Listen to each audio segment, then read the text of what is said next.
Então, galera, esse aqui é o Gil Vicente, que eu falei para vocês na nossa última aula, o humanismo, né? O teatro vicentino, o teatro medieval, o teatro de costumes de Gil Vicente, que serviu de base para tantos dramaturgos do mundo todo, portugueses e de outras línguas. Então, vamos conhecer um pouco sobre Gil Vicente.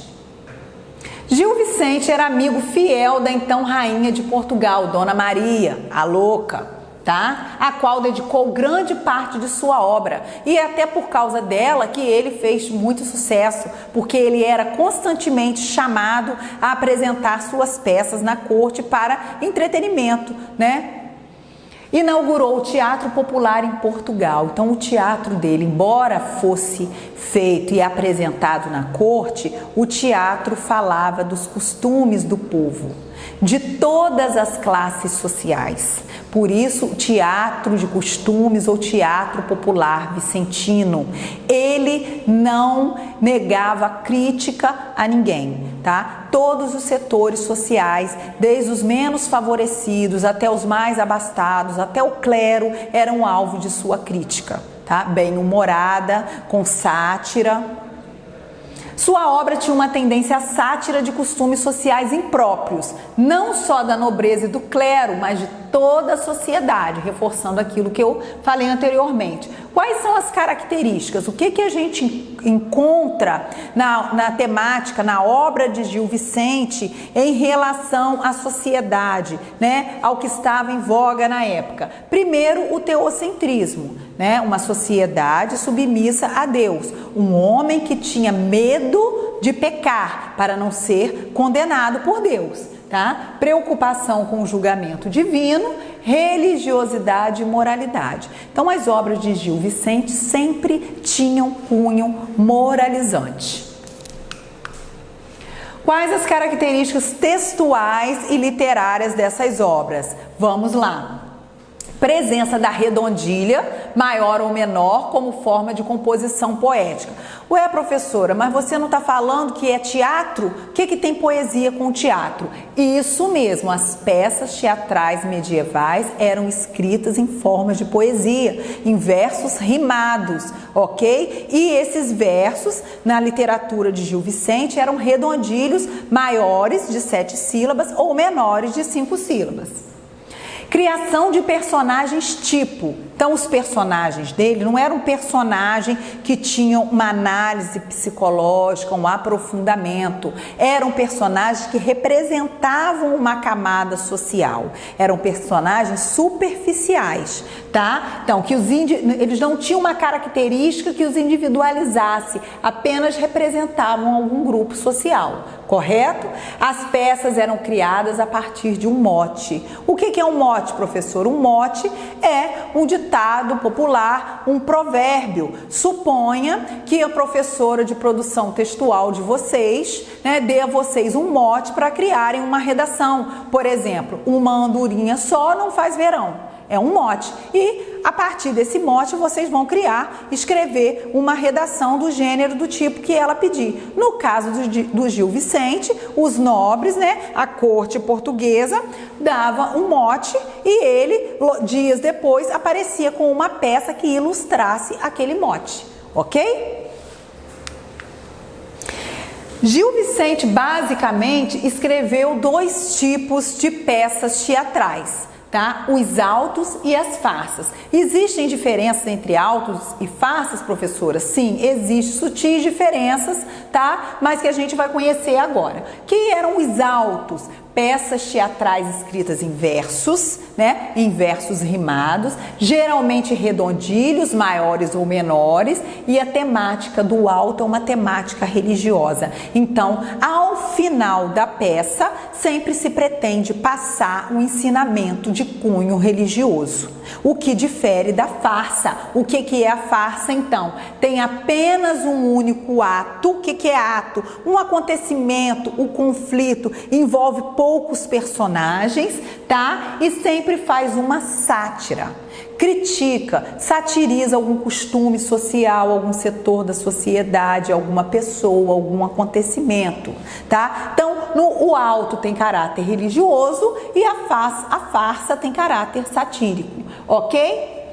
E o Gil Vicente deixou uma vasta obra pra gente, no material de vocês tem resumo de algumas. As 3 principais obras de Gil Vicente que são estudadas e que todo aluno deve conhecer um pouquinho é a Farsa de Inês Pereira, a Farsa do Velho da Horta e o Alto da Barca do Inferno. No material de vocês tem um resuminho de cada uma dessas 3 obras, porém eu vou fazer aqui com as minhas palavras, tentar passar um pouquinho para vocês do enredo de cada uma delas. Vamos lá? Vamos começar pela Farsa de Inês Pereira. Então, farsa, primeiramente, né, como a gente já viu aqui, é uma peça teatral de tom satírico, né, moralizante, de um costume social. Então, a Farsa de Inês Pereira. A Inês Pereira era uma moça que morava no campo com sua mãe, tinha que fazer todo o serviço da casa, tinha serviço pra caramba, além de fazer o serviço da casa, ela tinha que catar lenha,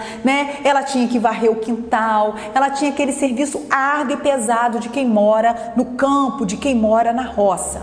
E a vida dela era pensar em sair de casa. Ela queria se casar bem, né, com um homem bom, que tivesse dinheiro e pudesse dar a ela a vida de madame. Só que ela era uma moça que não ia muito à cidade, enfim, os homens que passavam por ali muitas vezes a paqueravam e ela não queria aqueles homens. Ela queria se casar com um homem que pudesse tirá-la dali e levá-la para a cidade.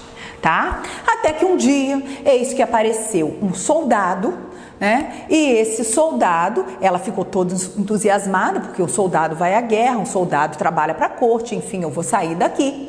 E esse soldado resolveu casar-se com ela. Ela nem gostava tanto dele, achava ele um pouco enjoado, um pouco chato, mas aceitou se casar só para sair daquela condição de vida, tá? E assim foi feito. Ela se casou, foi morar na cidade com tal soldado, realmente morava numa casa boa, usava bons vestidos, mas era muito infeliz, porque o soldado não permitia que ela saísse de casa. Ela só podia chegar na janela quando ele permitisse. Fora isso, ele passava muito tempo na guerra e a deixava trancafiada dentro de casa. Então, a partir do momento que ela se casou com esse soldado, a vida dela era rezar para que ele morresse na guerra, o que realmente aconteceu. Tá? Então, ele morreu na guerra e ela ficou viúva para a sua felicidade.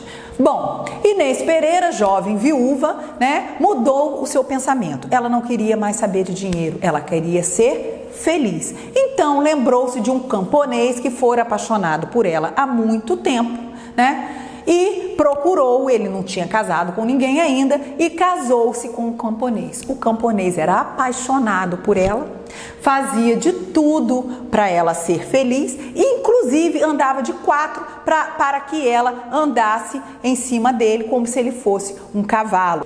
Então, no final se concretiza o mote: mais vale um burro que me carregue do que um cavalo que me derrube. O burro, no caso, era o marido atual dela e o cavalo, aquele que já havia partido, certo? Então, a peça é muito engraçada, né? Com dizeres bastante, muitas vezes até impróprios para as pessoas que assistiam, né? Com palavras de baixo calão. Então, era uma característica da obra de Gil Vicente. Outra obra dele bastante conhecida e estudada é a Farsa do Velho da Horta. Outra farsa, né, de tom satírico. Aqui a gente tem um velho rico, né, solteiro, que ficou apaixonado por uma mocinha, uma moça muito jovem que também estava à procura de um casamento. O ridículo dessa peça é justamente o velho, né, uma pessoa de idade, dar em cima de uma mocinha. Como ele não conseguia se aproximar dela ou não conseguia fazer com que ela entendesse as suas cantadas, as suas indiretas, ele fez amizade com uma alcoviteira. A alcoviteira é uma personagem que aparece muito nas obras de Gil Vicente. Ela ela intermediava essa relação. Porém, essa alcoviteira, ela era uma charlatã, ela enganava demais o velho, ou seja, ela pedia presentes, pedia dinheiro para poder fazer o leve trás dos recados, negociar o casamento com a tal mocinha, né? No final da história, descobre-se que ela ficava com todo o dinheiro, o velho ficou pobre e não houve casamento algum.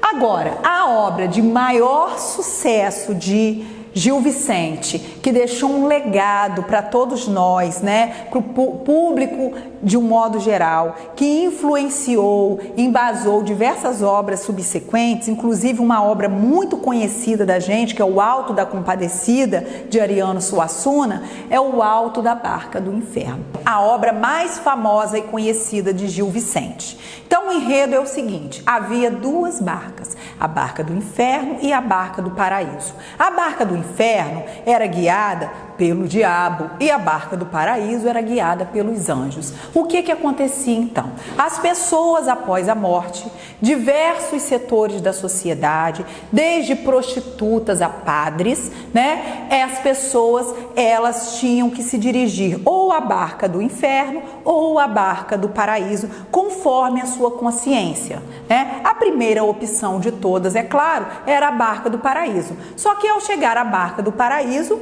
né, o anjo fazia um levantamento do pecado daquelas pessoas e encaminhava aquelas pessoas à Barca do Inferno. Muitas vezes essas pessoas eram julgadas pelo diabo e iam realmente para o inferno, né? Navegar em mares negros, né? A maioria das pessoas foi para o inferno, poucos entraram na Barca do Paraíso, né? Com esse texto, o que Gil Vicente quis mostrar? Qual a moral? Que todos nós, né, temos pecados aqui na terra, que não nos cabe julgar uns aos outros, que o julgamento maior é o julgamento de Deus. Então, na hora da verdade, não tem como fugir. Então, isso representou um avanço muito grande do ponto de vista social e até combatendo aspectos da religião do que a igreja pregava à época. Então, esse foi o ensinamento dado por Gil Vicente com a peça, né, O Alto da Barca do Inferno. Então, acabamos de conhecer as 3 obras principais do teatro vicentino. Com isso, a gente conclui o humanismo. Ok, pessoal?